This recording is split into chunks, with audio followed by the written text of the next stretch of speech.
ಇವತ್ತು ಒಂದು ವಿಶೇಷ ಸ್ಕೂಲ್ನೇ ನಡೆಸ್ತಾ ಇದ್ದಾರೆ, ಫ್ರೀ ಸ್ಕೂಲು ಮಾಂಟೇಸರಿ ನಡೆಸ್ತಾ ಇದ್ದಾರೆ. ಸುಷ್ಮಾ ಅವರು, ಅವ್ರ ಬಗ್ಗೆ ಬಹಳ ವಿಶೇಷ ಅನಿಸ್ತಾ ಇದೆ. MBA ಮಾಡಿ ಇಲ್ಲೇ ಕಣ್ಮುಂದೆ ಇದೆ. MBA ಫೈನಾನ್ಸ್ ಮಾಡಿ ಇವತ್ತು ಒಂದು ಸ್ಕೂಲಲ್ಲಿ ಹೆಡ್ ಮಿಸ್ ಆಗಿ ಇವತ್ತೊಂದು ಮಕ್ಳುಗಳಿಗೆ ತಾಯಿ ಆಗಿದ್ದಾರೆ, ಪಾಠ ಮಾಡೋ ಗುರುಗಳಾಗಿದ್ದಾರೆ. ಅವ್ರನ್ನೇ ಕೇಳೋಣ. ನಮಸ್ತೆ ಅಮ್ಮ. ನಮಸ್ತೆ. ನಮಸ್ತೆ ಸರ್. ನಂಗೆ ಬಹಳ ಸಂತೋಷ ಅನಿಸ್ತದೆ. ಈಗ ನಿಮ್ಮ ತಂದೆ ಒಂದು ಜ್ಞಾನ ಪ್ರಸಾರ ಮಾಡಕ್ಕೆ ಒಂದು ಲೈಬ್ರರಿ ಸ್ಟಾರ್ಟ್ ಮಾಡಿದ್ದಾರೆ. ಇಲ್ಲಿ ನೀವು ನಿಮ್ಮ ಮನೆಯವರೆಲ್ಲ ಸೇರಿ ಒಂದು ಫ್ರೀ ಸ್ಕೂಲ್ ಸ್ಟಾರ್ಟ್ ಮಾಡಿದಿರಿ. ಬಹಳ ಖುಷಿ ಅನಿಸ್ತದೆ. ಇದ್ರ ಬಗ್ಗೆ ಹೇಳ್ಬೋದಾ, ಯಾಕೆ ಈ ತರ ಸ್ಟಾರ್ಟ್ ಮಾಡ್ಬೇಕು ಅನಿಸ್ತದೆ? ಏನು? ಖಂಡಿತ ಸರ್. ನಮ್ ತಂದೆ ರಾಮಚಂದ್ರ ಅವರು ರೈಲ್ವೆ ಡಿಪಾರ್ಟ್ಮೆಂಟ್ ಅಲ್ಲಿ ಇದ್ರು. ಸೊ ರೈಲ್ವೆ ಡಿಪಾರ್ಟ್ಮೆಂಟ್ ಇದ್ದಾಗ್ಲೂ ಕೂಡ ಅವ್ರಿಗೆ ಓದೋ ಹವ್ಯಾಸ ಇತ್ತು. ಸೊ ಮನೇಲೆ ಆದಾಗ ಬುಕ್ಸ್ ಗಳು ತಗೊಂಬಂದ್ ಸ್ಟಾಕ್ ಮಾಡಿ ಓದಕ್ಕೆ, ಅವ್ರಿಗೆ ನೈಟ್ ಶಿಫ್ಟ್ ಎಲ್ಲ ಇರ್ತಿತ್ತು. ಸೊ ಅವ್ರು ಬುಕ್ಸ್ ಎಲ್ಲ ಕಲೆಕ್ಟ್ ಮಾಡಿ ಓದಕ್ಕೆ ಸ್ಟಾರ್ಟ್ ಮಾಡ್ತಾ ಇದ್ರು. ಸ್ವಲ್ಪ ಬುಕ್ಸ್ ಗಳು ಕಲೆಕ್ಟ್ ಆಯ್ತು. ಆಮೇಲೆ ಏನಾಯ್ತು, ಒಂದು ಲೈಬ್ರರಿ ಯಾಕೆ ಮಾಡ್ಬಾರ್ದು ಅನ್ನೋ ಒಂದು ಉದ್ದೇಶ ಅವ್ರಿಗೆ ಬಂತು. ಸೊ ಹಾಗಾಗಿ ಅವ್ರು ಏನ್ ಮಾಡಿದ್ರು, ಎರಡೆರಡು ದೋಣಿಲಿ ಖಾಲಿ ಇಡಬಾರ್ದು ಅನ್ನೋ ಕಾರಣಕ್ಕೋಸ್ಕರ ರೈಲ್ವೆ ಡಿಪಾರ್ಟ್ಮೆಂಟ್ ಗೆ ಒಂದು ವಾಲಂಟರಿ ರಿಟೈರ್ಮೆಂಟ್ ತಗೊಂಡು ಲೈಬ್ರರಿ ಸ್ಟಾರ್ಟ್ ಮಾಡಿದ್ರು. ಚಿಕ್ಕದಾಗಿ ಶುರು ಆಗಿದ್ದು ಇವಾಗ ದೊಡ್ಡ ಮಟ್ಟಕ್ಕೆ ಆಯ್ತು. ಸೊ ದೊಡ್ಡವರಾಗ 4 ಜನಕ್ಕೋಸ್ಕರ ಒಂದು ಲೈಬ್ರರಿ ಸ್ಟಾರ್ಟ್ ಆಯ್ತು. ಅಂದ್ರೆ ಚಿಕ್ಕ ಮಕ್ಳಿಗೆ ಏನು, ಈಗ PU ಹಂತದಲ್ಲಿ ಏನಾಗುತ್ತೆ, ಚೆನ್ನಾಗ್ ಗೊತ್ತಿಲ್ಲ ಅಂದ್ರೆ ಹೈಸ್ಕೂಲ್ ಚೆನ್ನಾಗಿ ಓದಿಸಿಲ್ಲ, ಸರಿಯಾಗಿ ಹೇಳ್ಕೊಟ್ಟಿಲ್ಲ ಅಂತಾರೆ. ಹೈಸ್ಕೂಲ್ ಅಲ್ಲಿ ಏನಾಗುತ್ತೆ, ಪ್ರೈಮರಿ ಸೆಕ್ಷನ್ ಚೆನ್ನಾಗಿ ಹೇಳ್ಕೊಟ್ಟಿಲ್ಲ ಅಂತಾರೆ. ಅಲ್ಲಿ ಅಯ್ಯೋ ABCD ಕರೆಕ್ಟ್ ಆಗಿ ಕಲ್ಸಿರ್ಲಿಲ್ಲ, ಹಾಗಾಗಿ ಇವ್ರಿಗೆ ಮುಂದಕ್ಕೆ ಇನ್ನೇನ್ ಬರುತ್ತೆ, ಅಲ್ಲಿಂದ ಈ ತರ ಆಯ್ತು, ಮಕ್ಳು ಹಂಗಾಗಿ ಎಡುತ್ತಿದ್ದಾರೆ ಅಂತ ಒಂದು ಬ್ಲೇಮ್ ಬರುತ್ತೆ. ಹಾಗಾಗಿ ನಾವೇನ್ ಅನ್ಕೊಂಡ್ವಿ, ಒಂದು ಪ್ರೀ ಸ್ಕೂಲ್ ಯಾಕೆ ಮಾಡ್ಬಾರ್ದು ಅನ್ನೋ ಒಂದು ಥಾಟ್ ಬಂತು. ಅಂದ್ರೆ ಬೇಸಿಕ್ ಚೆನ್ನಾಗಿ ಕೊಡ್ಬೇಕು ಮಕ್ಳಿಗೆ. ಒಂದು 6 ವರ್ಷದೊಳಗಿನ ಮಕ್ಳು ಏನ್ ಕಲಿತಾರೆ, ಅವ್ರ ಬಿಹೇವಿಯರ್ ಹೇಗಿರತ್ತೆ, ಅದು ಲೈಫ್ ಲಾಂಗ್ ಕಂಟಿನ್ಯೂ ಆಗತ್ತೆ ಅನ್ನೋದು ನಮಗೆ ಒಂದು ಥಾಟ್ ಪ್ರೊಸೆಸ್ ಬಂದಿದ್ದು. ಅದಕ್ಕೆ ಒಂದು ಆಡ್ ಆನ್ ಅನ್ನೋ ತರ ನಮ್ಗೆ ಮಾಂಟೆಸರಿ ಟ್ರೈನಿಂಗ್ ಕೂಡ ಆಯ್ತು. ತಿಪ್ಟೂರಲ್ಲೇ ಒಂದು ಟ್ರೈನಿಂಗ್ ಕೋರ್ಸ್ ಸ್ಟಾರ್ಟ್ ಮಾಡಿಸಿದ್ರು. ಅವಾಗ ಇನ್ನೂ ಸ್ಟಾರ್ಟ್ ಆಗಿತ್ತು ಕಲ್ಪತರು ಬ್ರಾಂಚ್ ಅಲ್ಲಿ. ಸೊ ಹಾಗಾಗಿ ಅದು ಕೋರ್ಸ್ ಕೂಡ ಮಾಡ್ಕೊಂಡೆ, ನನ್ನ ಮಗಳಿಗೋಸ್ಕರ ಮಾಡ್ಕೊಂಡಿದ್ದು. ಹಾಗಾಗಿ ಒಂದು ಸ್ಕೂಲ್ ಸ್ಟಾರ್ಟ್ ಮಾಡೋಣ, ಆದಷ್ಟು ಮಕ್ಕಳಿಗೆ ಒಂದು ಬೇಸಿಕ್ ಎಜುಕೇಶನ್ ಚೆನ್ನಾಗಿ ಕೊಡ್ಬೇಕು ಅನ್ನೋ ಕಾರಣಕ್ಕೋಸ್ಕರ ಸ್ಕೂಲ್ ಸ್ಟಾರ್ಟ್ ಮಾಡಿದ್ವಿ. ಸೊ ಈಗಾಗಲೇ 3ನೇ ವರ್ಷ ನಡೀತಾ ಇದೆ. ಮಕ್ಳುಗಳು ಒಂದು ಔಟ್ಪುಟ್ ಬ್ಯಾಚ್ ಕೂಡ ಹೋಗಿದೆ. UKG ಮಕ್ಕಳು ಪೇರೆಂಟ್ಸ್ ಸಿಕ್ತಾಗ ಹೇಳ್ತಾ ಇರ್ತಾರೆ, ಒಳ್ಳೆ ಎಜುಕೇಶನ್ ಕೊಡ್ತಿದ್ದೀರಾ ಅಂತ. ಸರಿ ABCD ಕಲ್ಸಿದ್ರೆ ಸಾಕ, 1 2 3 ಕಲ್ಸಿದ್ರೆ ಸಾಕ, ಒಂದು ಇಷ್ಟ ಆದ್ರೆ ಸಾಕಾಗತ್ತ ಮಕ್ಕಳಿಗೆ. ಒಂದ್ ಒಳ್ಳೆ ಸಂಸ್ಕೃತಿ ಕೊಡ್ಬೇಕು. ಪ್ರತಿ ಹಬ್ಬಗಳನ್ನೂ ಆಚರಣೆ ಮಾಡ್ತೀವಿ, ಭಗವದ್ಗೀತೆ ಹೇಳ್ಕೊಡ್ತೀವಿ, ಒಂದೊಂದು ಕ್ಲಾಸಿಗೆ ಒಂದೊಂದು ಅಧ್ಯಾಯ ಇರ್ತೀವಿ, ವಚನಗಳನ್ನ ಹೇಳ್ಕೊಡ್ತೀವಿ. ಮತ್ತೆ ಇದಲ್ದಲೆ ಒಂದು ಅಕಾಡೆಮಿಕ್ ಏನಿದೆ, ಇದಕ್ಕೆ ನಾವು ಭಗವದ್ಗೀತೆನ ಒಂದು ಸಿಲೆಬಸ್ ಆಗಿ ಇಟ್ಕೊಂಡಿದೀವಿ. ಅದಲ್ಲದೆ ಜನರಲ್ ನಾಲೆಜ್ ಆಗಿ ಏನು ಡೈಲಿ ಕರೆನ್ಸೀಸ್ ನೋಡ್ತಿರ್ತಾರೆ, ಅಂದ್ರೆ ನೋಟ್ಗಳು ನೋಡ್ತಾ ಇರ್ತಾರೆ, ಅದ್ರ ಹಿಂದೆ ಮಾನ್ಯುಮೆಂಟ್ಸ್ ಇರುತ್ತೆ, ಅದು ಮಕ್ಳಿಗೆ ಗೊತ್ತಿರಲ್ಲ. ಸೋಲಾರ್ ಸಿಸ್ಟಮ್ ಬಗ್ಗೆ ಗೊತ್ತಿರಲ್ಲ. ನಮ್ಗೆ ಏನ್ ಜನರಲ್ ಆಗಿ ಅವ್ರಿಗೆ ಹೆಚ್ಚಿಗೆ ಕಲ್ಸಕ್ ಆಗತ್ತೆ ಅದನ್ನ ನೋಡಿ ಅವರಿಗೆ ಡೇ ಟು ಡೇ ಲೈಫ್ ಅಲ್ಲಿ ಏನ್ ನೋಡ್ತಿರ್ತಾರೆ ಅದನ್ನ ಕಲ್ಸ್ಕೊಡ್ಬೇಕು. ಹಾಗೆ ಅವ್ರಿಗೆ ದೊಡ್ಡವ್ರು ಬಂದಾಗ ಹೇಗ್ ಬಿಹೇವ್ ಮಾಡ್ಬೇಕು, ಮನೆಗಳಲ್ಲಿ ಅಜ್ಜಿ ತಾತ ಇರ್ತಾರೆ ಹೇಗಿರ್ಬೇಕು, ಒಂದು ಮಾರಲ್ ಎಜುಕೇಶನ್ ಅಂತ ಹೇಳಿ ಒಂದು ವೀಕ್ಲಿ 2 ಕ್ಲಾಸಸ್ ತಗೋತೀವಿ.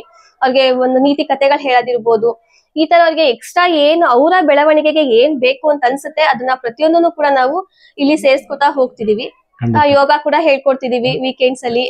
ಬಹಳ ಸಂತೋಷ. ಈಗ ನಾ ಯೋಗನೇ ಮರ್ತ್ಬಿಡ ಇದು ನಿಮ್ಗೆ ನೋಡಿ ಇಲ್ಲೇ ಕಣ್ ಮುಂದೆ ಬರ್ತಾ ಇದೆ. ಈ ಮಕ್ಳುಗಳೆಲ್ಲ ಒಂದು ಅವಾರ್ಡ್ ಕೂಡ ಪಡ್ಕೊಂಡಿದೆ. ಅಂದ್ರೆ ಒಂದು ಸಿಲೆಬಸ್ ಹೊರತಾಗಿ ನೀವು ಬೇರೆ ರೀತಿ ಒಬ್ಬ ತಾಯಿಯಾಗಿ ಮಕ್ಳುಗಳಿಗೆ ಏನೇನ್ ಸಂಸ್ಕಾರ ಕಲಿಸ್ಬೋದು, ನಮ್ದು ಏನ್ ಹಿಂದೆ ಎಲ್ಲ ಮರ್ತ್ಬಿಟ್ಟಿದೋ ಅದನ್ನೆಲ್ಲ ನೀವು ರಿಸರ್ನೇಟ್ ಮಾಡ್ತಾ ಇದ್ರಿ ಅಂತ ಅನ್ನಿಸ್ತಾ ಇದೆ. ಇಲ್ಲಿ ನೀವೇ ಹೇಳ್ತಾ ಇದ್ರಲ್ಲ, ಬರೀ ಅವ್ರಿಗೆ ಭಗವದ್ಗೀತೆ ಅನ್ನೋದು ಬಾಯಲ್ಲಿ ಹೇಳ್ತೀವಿ, ಬಟ್ ನೀವು ಅವ್ರಿಗೆ ಒಂದು ಅಧ್ಯಾಯ ರೂಪದಲ್ಲಿ ಇಂತಿಂತ ದಿವಸ ಕಲ್ಸ್ಬೇಕು ಅಂತ ಮಾಡ್ತಾ ಇದ್ದೀರಿ. ಮತ್ತೆ ಎಲ್ಲ ನಾನು ನೋಡ್ಕೊಂಡ್ ಬಂದೆ, ಪ್ಲೇ ಹೋಮ್ ಇದೆ, ಆ ಮಕ್ಳುಗಳ ಆ ವಯಸ್ಸಂಗೆ ಹೆಂಗೆ ಆಟ ಆಡ್ಬೇಕು ಅದು ಇದೆ, ಮತ್ತೆ ಜ್ಞಾನ ಪ್ರಸಾರ ಮಾಡಕ್ ಇದಿದೆ. ಮತ್ತೆ ಆ ಮಕ್ಳುಗಳು ಈಗ್ಲಿಂದ ಒಂದು ಲೈಬ್ರರಿ ಒಂದು ಪುಸ್ತಕದ ಬಗ್ಗೆ ಒಂದು ಪ್ರೀತಿ ಕೂಡ ಇದಾಗಿದೆ. ನಾನು ನೇರವಾಗಿ ಕ್ವಶನ್ ಕೇಳ್ತೀನಿ ನಿಮ್ಗೆ.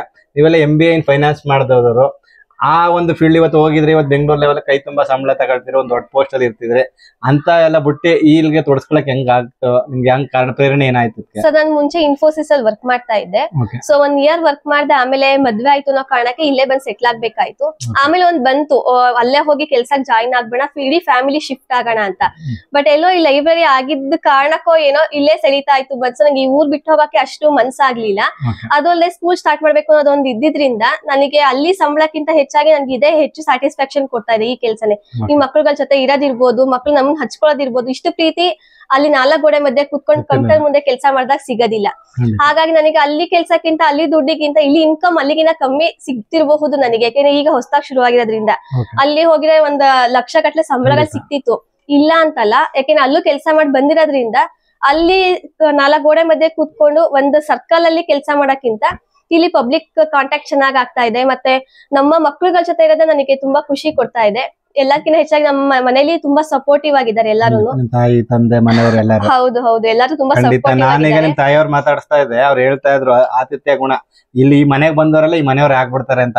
ಅದೇ ಒಂದು ನೇಚರ್ ಸಂಸ್ಕಾರ ನಿಮ್ಮಲ್ಲೇ ಬೆಳೆದಿದೆ. ನೀವು ಹೇಳ್ತಾ ಇದ್ರಿ, ನಾನೇ ಕೇಳೋಣ ಅನ್ಕೊಂಡಿದ್ದೆ ನಿಮ್ಗೆ ಈ ಜೀವನ ಖುಷಿ ಕೊಟ್ಟಿದೆ ಅಂತ. ಬಟ್ ನಿಮ್ ವರ್ಡ್ಸ್ ಎಲ್ಲ ಹೇಳ್ತಾ ಇದ್ದೆ, ನನ್ಗೆ ಆ ಲಕ್ಷ ಸಂಬಳ ಅನ್ನೋದಕ್ಕಿಂತ ಹೆಚ್ಚಾಗಿ ಈ ಮಕ್ಳುಗಳ ಜೊತೆ ಒಬ್ರು ತಾಯಿಯಾಗಿ ಒಬ್ರು ಗುರುವಾಗಿ ಬೆಳೆದಿರೋದು ಹೆಚ್ಚು ತೃಪ್ತಿ ಕೊಟ್ಟಿದೆ ಅಂತ. ಹೌದು ಭವಿಷ್ಯದ ಪ್ರಜೆಗಳನ್ನ ರೂಪಿಸ್ತಾ ಇದ್ರಿ, ಅದನ್ನ ಬೆಲೆ ಕಟ್ಟಕ್ ಆಗಲ್ಲ. ಹೌದು ನೀವ್ ಹೇಳ್ದಂಗೆ ಆ ಒಂದ್ ಇದಾದಾಗ ಆ ಒಂದು ನಿರ್ವಹಣೆ ಶುಲ್ಕ ಅದೆಲ್ಲ ಇರುತ್ತೆ, ಇದು ಮುಂದೆ ಬೆಳೀತದೆ.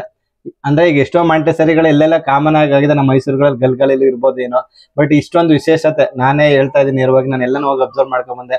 ಅವ್ರಿಗೋಸ್ಕರ ಒಂದು ಕಿಡ್ಸ್ ಲ್ಯಾಬ್ ಇದೆ, ಒಂದು ಪ್ಲೇ ಗ್ರೌಂಡ್ ಇದೆ, ಪ್ಲೇ ಹೋಮ್ ಇದೆ, ಇಷ್ಟೊಂದು ವಿಶೇಷವಾದ ಇದೆ. ಮತ್ತೆ ಯೋಗ ಹೇಳ್ಕೊಡ್ತಾ ಇದ್ರೆ, ಮಹಾಭಾರತ ಹೇಳ್ಕೊಡ್ತಾ ಇದ್ರೆ, ಭಗವದ್ಗೀತೆ ಹೇಳ್ಕೊಡ್ತಾ ಇದ್ರೆ, ಪ್ರತಿಯೊಂದು ನಿಮ್ಮಲ್ಲಿ ವಿಶೇಷ ಇದೆ. ಇಲ್ಲಿ ಮೆಟೀರಿಯಲ್ಸ್ ಹೊರಡೆ ಎಲ್ಲ ಪ್ರೀತಿಯಿಂದ ಹೇಳ್ಕೊಡ್ತಾ ಇದ್ದೀರಿ, ಅದೇ ನಿಮ್ಮಲ್ಲಿ ವಿಶೇಷ ಅನ್ನಿಸ್ತದೆ.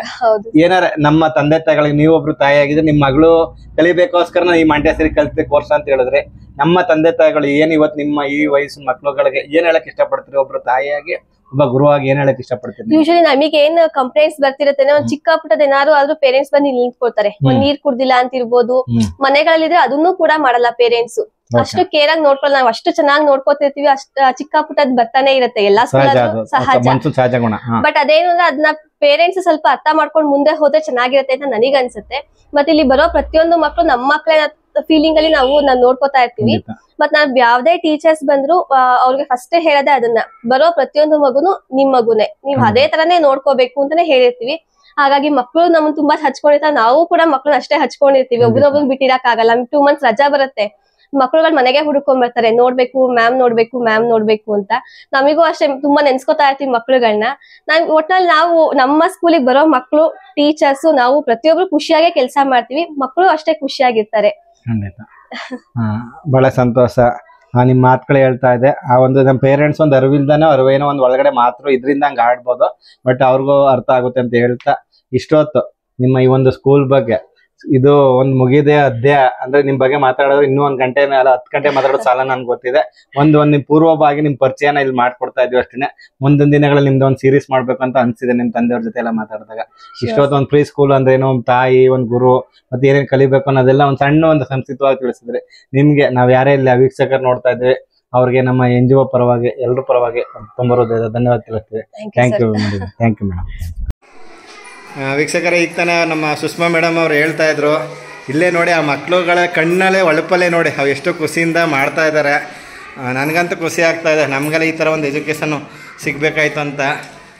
ನೋಡಿ ಅವ್ರದ್ದು ಪ್ರತಿಯೊಂದು ಕಣ್ಮುಂದೆನೇ ಈ ನಮ್ಮ ಕವಿಗಳಿರ್ಬೋದು, ಪ್ರತಿಯೊಬ್ಬರದ ಬಗ್ಗೆ ನೋಡಿ ಮಕ್ಕಳು ಮಾಡಿರೋ ಕ್ರಾಫ್ಟ್ಸ್ ವರ್ಕು ಇಲ್ಲೇ ಇದೆ. ಯಾಕಂದರೆ ಇಂದು ಬ್ಯಾಚ್ ಮಾಡಿರೋದು ಈ ಮಕ್ಳುಗಳಿಗೂ ಒಂದಿದು ಪ್ರತಿಯೊಂದು ಮಾಡಿದ್ದಾರೆ. ಮತ್ತು ಇಲ್ಲಿ ಅರೇಂಜ್ಮೆಂಟ್ ನೋಡಿ, ಪುಸ್ತಕಗಳು ಎಷ್ಟು ಶಿಸ್ತಾಗಿ ಜೋಡಿಸಿದ್ದಾರೆ, ಅದು ಸುಲಭ ಅಲ್ಲ. ಅದರ ಪ್ರತಿಯೊಂದರಲ್ಲಿ ಕಾಳಜಿ ಇದೆ. ಈ ಮಕ್ಳುಗಳನ್ನೆಲ್ಲ ಇನ್ನೊಂದು ದಿವಸ ನಾನು ಮಾತಾಡಿಸ್ತೀನಿ. ಸುಮ್ಮನೆ ಈ ಸ್ಕೂಲ್ ಹೆಂಗಿದೆ, ಬರೀ ಥಿಯರಿ ಎಲ್ಲ ಪ್ರಾಕ್ಟಿಕಲ್ ಆಗೇ ತೋರಿಸ್ತಾ ಇದ್ದೀನಿ. ಹಿಂಗೆ ಅಲ್ಲಿ ಪಕ್ಕದಲ್ಲಿ ಇನ್ನೊಂದಿದೆ, ಇದು UKG ಈಗ ನಾವು ನೋಡಿದ್ದು. ಈಗ ನೆಕ್ಸ್ಟು ಇದು ಯಾವುದು ಮೇಡಮ್? ಇದು LKG ಕ್ಲಾಸು. ನೋಡಿ ಮಕ್ಳುಗಳು, ಚಿಕ್ಕ ಮಕ್ಳುಗಳು. ನಮಸ್ತೆ. ನಾನು ಆಗಲೇ ಹೇಳ್ತಾ ಇದ್ದೆ, ಆ ಸಂಸ್ಕಾರ ಅಲ್ಲಿದೆ. ನೋಡಿ ಇಲ್ಲೇ ಕಿಡ್ಸ್ ಲ್ಯಾಬ್ ಅಂತಲೂ ಮಾಡಿದ್ದಾರೆ. ಅದು ಸುಲಭ ಅಲ್ಲ, ಇದು ಒಳ್ಳೆ ಹೊಸ ಕಾಣಿಸ್ಬಿಟ್ಟು. ಊಟ ಮಾಡಿ ನೋಡಿ ಮಕ್ಳುಗಳು ಮಾಡಿರೋದಕ್ಕೆ ಅವ್ರಿಗೆ ಏನೇನು ಬೇಕೋ ಇಲ್ಲಿ ಅವರು ವಾರದಲ್ಲಿ ಒಂದು ದಿವಸ ಎಲ್ಲ ಅವ್ರಿಗೇನು ಬೇಕಾದದ್ದು ಪ್ರಾಕ್ಟಿಕಲಾಗಿ ಕಳಿಸ್ಕೊಡ್ತಾರೆ. ಮತ್ತು ಗೆದ್ದವ್ರಿಗೆ ಬಹುಮಾನ, ಈ ಥರ ಒಂದು ಪೆನ್ನು, ಒಂದು ಮೆಂಡರು ಇದೆಲ್ಲ ಕೊಡ್ತಾರೆ. ಇದೆಲ್ಲ ಸುಲಭ ಅಲ್ಲ, ಇಲ್ಲಿ ಯಾವುದೋ ಒಂದು ತೋರಿಕೆ ಮಾಡ್ತಾರೆ, ಎಲ್ಲ ಒಂದು ಪ್ರೀತಿಯಿಂದ ಮಾಡ್ತಾ ಇದ್ದಾರೆ. ಈ ಒಂದು ಕಾನ್ಸೆಪ್ಟು ನೋಡಿ, ಇಲ್ಲಿ ಬ್ಯಾಗ್ಗಳು ಜೋಡಿಸಿರೋದ್ರೆ ಶಿಸ್ತಾಗಿರ್ಬೋದು, ಪ್ರತಿಯೊಂದು ಇರ್ಬೋದು. Thank you. ನಾವು ದೇವರೇ ಒಂದು ಕೊಡ್ತಾ ಇದ್ದಾಳೆ ಪ್ರಸಾದನ. ನಿನ್ನ ಹೆಸರು ಪುಟ? ಋಷಿಕಾ ಕೊಟ್ಲು. Thank you. ಹಾಗೆ ಇಲ್ಲಿ ನೋಡಿ ಅವ್ರು ಪ್ಲೇ ಹೋಮ್ ತೋರಿಸ್ತೀನಿ. ಅವ್ರು ಏನೇನು ಹೇಳ್ತಾಯಿದ್ರು ಅದೆಲ್ಲ ಪ್ರತಿಯೊಂದು ನೋಡಿ, ಇಲ್ಲಿ ಪ್ರತಿಯೊಂದು ಕ್ರಾಫ್ಟ್ ವರ್ಕ್ಸ್ ಬಗ್ಗೆ ಏನೇ ಪ್ರೋಗ್ರಾಮ್ ಮಾಡೋದಿರ್ಬೋದು, ಪ್ರತಿಯೊಂದೂ ಶಿಸ್ತಾಗಿ ಜೋಡಿಸಿದ್ದಾರೆ. ನೋಡಿ ಹ್ಯಾಪಿ ಚಿಲ್ಡ್ರನ್ ಡೇ ಹಿಂಗೆಲ್ಲ ಮಕ್ಳ ಕೈಲೇ ಮಾಡಿಸೋದು. ಆ ಕಡೆಯಿಂದನೇ ಹೋಗಿ ಬರ್ಬೋದು. ನಾವು ಆಗಲೇ ಹೇಳ್ತಾ ಇದ್ದೆ ಪ್ಲೇ ಹೋಮು ಅಂತ. ನೋಡಿ ಇನ್ನು ಇದೆಷ್ಟು, ಯಾವ KG ಮೇಡಮ್ ಇದು? Play home. ಇದು ಎಷ್ಟು, ಯಾವ ಇದು ಮಕ್ಳುಗಳಿದು? Below BS. ನೋಡಿ ಚಿಕ್ಕ ಮಕ್ಕಳು, ನಾನು ಇಲ್ಲೇ ಹೇಳ್ತಾ ಇದ್ದೆ, ದೇವ್ರು ನೋಡೋಕ್ಕೆ ಹೋದ್ರೆ ನಾವು ದೇವಸ್ಥಾನಕ್ಕೆ ಹೋಗೋ ಬದಲು ದೇವರು ಮಕ್ಳುಗಳು ನೋಡೋಕೆ ಬರ್ತಾನೆ ಅಂತ. ಈ ಕಣ್ಣು ಈ ಮಕ್ಳುಗಳಲ್ಲೇ ದೇವ್ರು ಕಾಣ್ತಾ ಇದೆ ಅಂತ ಅನ್ನಿಸ್ತಾ ಇದೆ. ಆ ಹೊಳಪು, ಆ ಕಣ್ಣಲ್ಲಿರೋ ಒಂದು ವಿಶ್ವಾಸ, ಅಂದರೆ ಆ ಸಂಸ್ಕಾರ ಇಲ್ಲಿದೆ ನೋಡಿ. ನಾವು ಮಕ್ಳುಗಳಿಗೆ ಬರೀ ಪುಸ್ತಕ ಅಲ್ಲ, ಒಂದು ಗೊಂಬೆಗಳನ್ನೊಂದು ಪ್ರೀತಿಯಿಂದ, ಯಾಕಂದರೆ ಆ ವಯಸ್ಸು ಮಕ್ಳುಗಳಿಗೆ ಬೊಂಬೆ ಬೇಕು. ನೀವು ಬೇರೆ ಮ್ಯಾಂಟೇಸರಿಗೆ ಹೋದಾಗ ಏನೋ ಒಂದು ಇರ್ಬೋದು, ಇಲ್ಲಿ ಒಂದು ತಾಯ್ತನ, ಒಂದು ಗುರುಗಳದ್ದು ಒಂದು ಪ್ರೀತಿ ನಾನು ಆಗ್ಲಿಂದ ಅಬ್ಸರ್ವ್ ಮಾಡ್ತಾ ಇದ್ದೆ. ಪ್ರತಿ ಟೀಚರ್ಗಳು ಟೀಚರ್ ಅನ್ಬೇಡ್ದು, ಅವ್ರನ್ನ ಒಂಥರ ತಾಯಿಂದರೆ ಅಂತ ಅನ್ನಿಸುತ್ತೆ. ಎಲ್ಲರ ಮಕ್ಳುಗಳ ಮುಂದೆನೇ ಕೂತ್ಕೊಂಡು ಅವ್ರು ಹೇಳ್ಕೊಡ್ತಾ ಇದ್ದಾರೆ ನೋಡಿ. ಒಳ್ಳೆ ಕಲ್ಲು ಅನ್ನೋದು ಗೊತ್ತಿಲ್ಲ, ಇಲ್ಲೇ ಕಳಿಸಿದ್ದಾರೆ. ರಾಗಿ ಕಲ್ಲು ಪ್ರತಿಯೊಂದು ಒಂದು ಪ್ರಾಕ್ಟಿಕಲ್ ಆಗಿ, ಮತ್ತು ಅದೊಂದು ಚಿತ್ರ ರೂಪದಲ್ಲಿದೆ ನೋಡಿ. ಪ್ಲೇ ಹೋಮು, ಆ ಮಕ್ಳುಗಳಿಗೆ ಏನಾರೇ ಒಂದು ಪಾಠ ಆದಮೇಲೆ ಒಂದು ಆಟ ಆಡೋ ಸಮಯಕ್ಕೆ ಬಂದಾಗ ಇಲ್ಲೇ ಇದೆ. ನಾವೇನು ಫೀಲ್ಡ್ ಕರ್ಕೊಂಡು ಹೋಗೋ ಅವಶ್ಯಕತೆ ಇಲ್ಲ, ಪ್ರತಿಯೊಂದು ಇಲ್ಲಿ ಮಾಡಿದ್ದಾರೆ.